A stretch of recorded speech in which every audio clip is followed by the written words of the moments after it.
Hello friends, today we will discuss about strings and their properties. तो पहले हमने क्या क्या कवर किया है टीयूसी थ्योरी ऑफ कंप्यूटेशन के अंदर। हमने देखे थे प्रॉपोजिशंस क्या होती हैं, क्या क्या कनेक्टिव्स हम यूज़ करते हैं और उनकी सिंपल नोटेशंस हमने डिस्कस की थी जो हम यूज़ करेंगे इस टीयूसी में। और उसके अलावा हमने कुछ बेसिक जो नॉलेज थी वो हमने ली। अब देखिए टीओसी सब्जेक्ट जो है वो अभी स्टार्ट नहीं हुआ, ये हमने बेसिक्स कवर कर रहे हैं जो हमारे आगे हेल्प करेंगे हमें टीओसी सब्जेक्ट में। मैं बिल्कुल बेसिक से चल रही हूँ, इसलिए मैंने आपको बेसिक से कवर करवाना स्टार्ट किया है कि आपको कुछ टर्म्स जो है वो पहले से क्लियर रहे। जब हम उन टॉपिक्स को कवर करेंगे तो उसमें आपको समझने में ज़्यादा ईजी रहेगा। तो आज हम टॉपिक करने वाले हैं स्ट्रिंग एंड देयर प्रॉपर्टीज़। अब देखिए स्ट्रिंग्स और प्रॉपर्टीज़ क्या होती है। जस्ट अगर आपके पास कुछ वर्ड्स जो होते हैं जिससे हमारे पास लिखा है अल्फ़ाबेट्स, तो इन अल्फ़ाबेट्स का कलेक्शन, ठीक है। तो कुछ अल्फ़ाबेट्स मैंने कंसीडर किए हैं जैसे ए और बी, और उसका मैंने एक स्ट्रिंग बना दिया, उसकी मैंने कंकैटिनेशन करके उन पे मैं कई तरह के ऑपरेशंस इस पे अप्लाई कर सकती हूँ। तो इसके अंदर हम स्टडी करेंगे कि स्ट्रिंग होती है। Strings over an alphabet set, sigma is a finite sequence of the symbols from the sigma. sigma क्या है, यहाँ पे सेट है। सेट किसका? अल्फ़ाबेट्स का। अब देखिए अल्फ़ाबेट्स क्या होते हैं, हमें सबको पता है कि अल्फ़ाबेट्स होते हैं जैसे ए बी टू जेड, तो इस तरह सारे के सारे अल्फ़ाबेट्स हैं। तो मैंने एक क्या बनाया, मैंने एक सिग्मा लिया। सिग्मा क्या है? एक अल्फ़ाबेट सेट है जिसके अंदर अल्फ़ाबेट्स हैं। ये मैं कितने भी अल्फ़ाबेट इसके अंदर कंसीडर कर सकती हूँ। तो मुझे क्या बनाना है? स्ट्रिंग बनानी है। तो स्ट्रिंग क्या बनेगी? इन अल्फ़ाबेट्स के कलेक्शन से मैं स्ट्रिंग बना सकती हूँ। इसमें क्या क्या स्ट्रिंग्स पॉसिबल हैं? ए बी और सी, और हम बना सकते हैं A B combination, A C B C and B A. इस तरह से मैं बहुत सारी स्ट्रिंग्स जो है वो फॉर्म कर सकती हूँ। तो इस तरह से ये जो स्ट्रिंग होती है वो किसी अल्फ़ाबेट सेट पे बेस्ड होती है। किस अल्फ़ाबेट्स को हम ले रहे हैं सेट के अंदर, तो उसके बेसिस पे ही हम कुछ स्ट्रिंग्स जो हैं वो बना सकते हैं। सो यहाँ पे देखिए एक नोटेशन बहुत इंपॉर्टेंट है, ये नोटेशन आपको पता होनी चाहिए।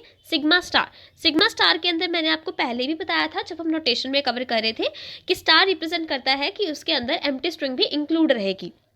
क्योंकि क्या होता है, किसी भी मैंने आपको कोई अल्फ़ाबेट्स दे दिए, सपोज ए बी और सी, ये मैंने आपको क्या दिया? अल्फ़ाबेट, जिसको मैंने किससे रिप्रेजेंट किया? सिग्मा से। अब मैं बताना चाहती हूँ कि इसमें आप कौन कौन से स्ट्रिंग फॉर्म कर सकते हैं। आप ए बना सकते हैं, बी सी, उसका combination A B A C. But मैं आपसे बात कर रही हूँ कि अगर आप इनमें से किसी भी स्ट्रिंग को अज्यूम नहीं करते हैं तो भी आपके पास एक स्ट्रिंग जो रहेगी वो रहेगी नल। नल स्ट्रिंग रहती है, जिसका मतलब होता है कि ये एक ऐसी स्ट्रिंग है जिसके अंदर हम कोई भी सिंबल यूज़ नहीं कर रहे हैं। तो क्या होगा कि ये हमारी क्या है? सिग्मा स्टार है। सिग्मा स्टार क्यों है? क्योंकि इसके अंदर इस नल को भी इंक्लूड कर रहे हैं।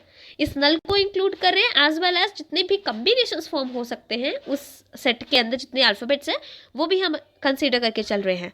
सो इसमें क्या पता लगा आपको कि जो सिग्मा स्टार है उसमें सारी के सारी स्ट्रिंग्स आ जाएंगी, जिसके साथ साथ आपका नल भी आएगा, जिसे एम्प्टी स्ट्रिंग कहते हैं। ओवर एन अल्फ़ाबेट सेट, जो भी आप सेट कंसीडर कर रहे हैं, आपने जो भी अल्फ़ाबेट्स कंसीडर किए हैं विद इन दैट सेट। तो सिग्मा प्लस क्या है? सिग्मा प्लस मैंने आपको बताया था कि यहाँ पे आपका जो नल होता है वो नहीं होगा। अगर नल नहीं होगा तो आपका क्या हो जाएगा? Sigma plus. तो इसको आप किस तरह से डिनोट कर सकते हो? इसको आप डिनोट कर सकते हो कि sigma plus equal to sigma star, जिसके अंदर नल होता है, माइनस नल। इसमें क्या है? नल है, और इसमें नल मैंने जब माइनस कर दिया तो मेरे पास वो स्ट्रिंग बचेंगी, वो पॉसिबल स्ट्रिंग्स बचेंगी जो जिसके अंदर सिर्फ इन अल्फ़ाबेट्स होंगे, ये वाले अल्फ़ाबेट्स होंगे जो भी मैंने सेट के अंदर कंसीडर किए हैं। तो इस तरह से आपको पता होना चाहिए सिग्मा प्लस और सिग्मा स्टार क्या है। अब देखिए ऑपरेशंस, किस तरह के ऑपरेशंस हम इन स्ट्रिंग्स पे अप्लाई कर सकते हैं। बेसिक ऑपरेशन जो आप अप्लाई कर सकते हो स्ट्रिंग के ऊपर वो होता है बाइनरी कंकैटिनेशन ऑपरेशन, ठीक है। तो आप कंकैटिनेशन ऑपरेशन अप्लाई कर सकते हो। अगर हम बात करते हैं एक्स और वाई, यहाँ पे दो स्ट्रिंग्स हैं, मैंने क्या लिया यहाँ पे? सिग्मा स्टार जो है उसके अंदर दो स्ट्रिंग्स कंज्यूम किए हैं, एक्स और वाई। तो यहाँ पे एक्स और वाई जो है वो दो स्ट्रिंग्स हैं, और आप अज्यूम करके चल रहे हैं कि आप एक नई स्ट्रिंग फॉर्म कर सकते हैं z, जब आप y को प्लेस करेंगे आफ्टर x। x के बाद अगर आप y को प्लेस कर देते हैं तो आपके पास किस तरह की स्ट्रिंग फॉर्म हो रही है, Y string X Z string form हो रही है। तो इस तरह से हम क्या कर सकते हैं, कंकैटिनेशन ऑपरेशन अप्लाई कर सकते हैं। तो जेड के साथ आपने कैसे किया, आपने यहाँ पे कंकैटिनेशन परफॉर्म की है एक्स और वाई के बीच में, तब आपके पास एक नई स्ट्रिंग जो है वो फॉर्म हुई। इस तरह से आपके पास कुछ प्रॉपर्टीज़ होती हैं, जिस तरह से आप कंकैटिनेशन परफॉर्म करते हैं कुछ प्रॉपर्टीज़ होती हैं। तो इन्हीं प्रॉपर्टीज़ को यहाँ पे डिस्कस किया गया है, जिसमें आपका जैसे प्रॉपर्टी नंबर 1 है, तो आप देख रहे हो कंकैटिनेशन। अगर आपके पास कोई सिग्मा स्टार, कोई आपके पास क्या है, कोई स्ट्रिंग्स हैं जिसके अंदर बहुत सारी अल्फ़ाबेट आपके पास सेट है, जिसके अंदर हर एक तरह की स्ट्रिंग है, जिसमें नल भी कंसीडर किया जा रहा है हर एक एक्स वाई और जेड के लिए। तो आप यहाँ पे देख रहे हो कंकैटिनेशन, अगर आप एक्स ऑफ वाई जेड लेते हो तो आप उसे एक्स वाई ऑफ जेड भी कह सकते हो। उसके बाद देखिए आइडेंटिटी एलिमेंट। आइडेंटिटी एलिमेंट क्या होता है, अगर आपके पास कोई भी सेट है सिग्मा स्टार, उसके अंदर एक आइडेंटिटी एलिमेंट ज़रूर होगा, क्योंकि वो आइडेंटिटी एलिमेंट क्या है, नल है with respect to the binary operation of the concatenation. Suppose आपके पास एक्स है और उसके बाद आप इस नल को ले रहे हैं, फिर नल और एक्स, तो आपका क्या आंसर आएगा, दैट इज एक्स।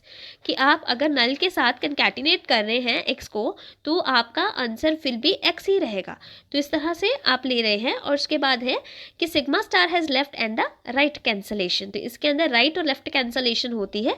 ये देखिए, अगर मैंने ये रूल मेरा बना Y X Z X is equals to Z Y, तो ये क्या इम्प्लाई कर रहा है, एक्स इक्वल्स टू वाई। क्योंकि अगर हम बात करते हैं ये लेफ्ट कैंसलेशन, अगर हम लेफ्ट साइड पोर्शंस को कैंसिल कर देते हैं तो हमारे पास एक्स इक्वल्स टू वाई बन जाता है, जिसमें हमने क्या ऑपरेशन अप्लाई किया, हमने लेफ्ट कैंसलेशन किया।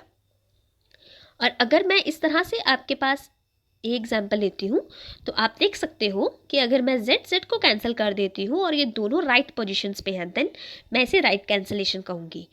आफ्टर दैट आप देख सकते हो प्रॉपर्टी नंबर 4 है कि अगर आपके पास एक्स वाई है एक सिग्मा स्टार अल्फ़ाबेट के अंदर, और उसके अंदर आप क्या ले रहे हो, मोड लेंथ, ठीक है। तो लेंथ जो होगी उस एक्स वाई की, दोनों की एक्स वाई की जो लेंथ होगी वो होगी mod of X plus mod of Y. तो इट मीन्स अगर आप एक्स और वाई ले रहे हो, उनके मोड ले रहे हो और एक्स वाई ले रहे हो, तो वो आपकी लेंथ बताती है स्ट्रिंग्स की। उसके बाद है ट्रांसपोज ऑपरेशन। ट्रांसपोज ऑपरेशन में हम क्या करते हैं कि सपोज मैंने क्या लिया, एक एक्स जो है, किसी भी एक्स के लिए सिग्मा स्टार के अंदर कोई स्ट्रिंग होगी एक्स, और उसके लिए आपने क्या ज्यूम किया, एक लिया आपने सिग्मा। सिग्मा जो है उसके अंदर क्या है, ए है।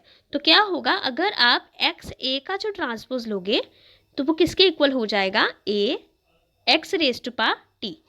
तो इस तरह से आप ट्रांसपोज के लिए देखिए, आप इसको कंसीडर कीजिए, ए बी, इसका ट्रांसपोज में क्या हो जाएगा, जस्ट इसके रिवर्स, ए की जगह इसका जस्ट आप रिवर्स ले लेंगे, बैकवर्ड से स्टार्ट करेंगे तो आपकी क्या बनेगी, बी ए।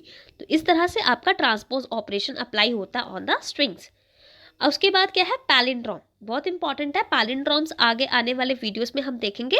तो आपसे कहा जाता है कि पैलिंड्रोम के बेसिस पे आप इस एग्जाम्पल को सॉल्व कीजिए, या इसके अंदर आप किस तरह से आप मशीन्स डिज़ाइन करेंगे ताकि वो आपकी मशीन पैलिंड्रोम को एक्सेप्ट करे या रिजेक्ट करे। तो अब हम देखते हैं पैलिंड्रोम क्या है। It is a string which is same whether written forward और backward। तो एक ऐसी स्ट्रिंग है, सपोज मैं यहाँ पे एक स्ट्रिंग ले रही हूँ ए बी ए। तो आप देख सकते हो, अगर मैं इसको स्टार्टिंग से स्टार्ट करती हूँ रीड करना ए बी ए, और अगर इसमें बैकवर्ड से स्टार्ट करती हूँ रीड करना ए बी ए, तो it will remain same whether I read it from the forward direction और फ्रॉम द बैकवर्ड डायरेक्शन। सो ये वो स्ट्रिंग्स होती हैं जिन्हें रीड करने पे, चाहे आप राइट से स्टार्ट करते हैं चाहे आप लेफ्ट से स्टार्ट करते हैं, बट इनका जो मीनिंग रहता है या जो इनका जो स्ट्रिंग रहता है वो बिल्कुल सेम रहता है। सो अगर हम कंसीडर करते हैं मलयालम वर्ड को, तो यहाँ पे आप देख सकते हो मलयालम वर्ड इधर से रीड करिए, चाहे बैकवर्ड से चाहे फॉरवर्ड से, आपकी स्ट्रिंग सेम रहेगी। Palindrome of even length can be obtain bye concatenation of a string and it's transpose. तो जो पैलिंड्रोम है, इवन लेंथ के जो पैलिंड्रोम्स होते हैं जिनकी इवन लेंथ होती है, तो वो हमें कैसे मिलते हैं, जब हम कंकैटिनेशन करते हैं।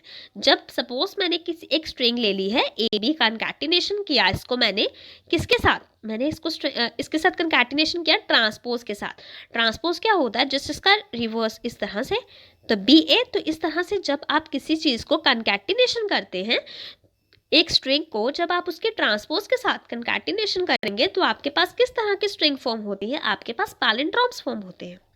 बहुत इंपॉर्टेंट है, ये लॉजिक है कि किस तरह से हम पैलिंड्रोम जो है वो बना सकते हैं। कोई स्ट्रिंग लीजिए और उसी का ट्रांसपोज कर दीजिए, तो ये आपके पास जो स्ट्रिंग फॉर्म हुई दैट इज पैलिंड्रोम।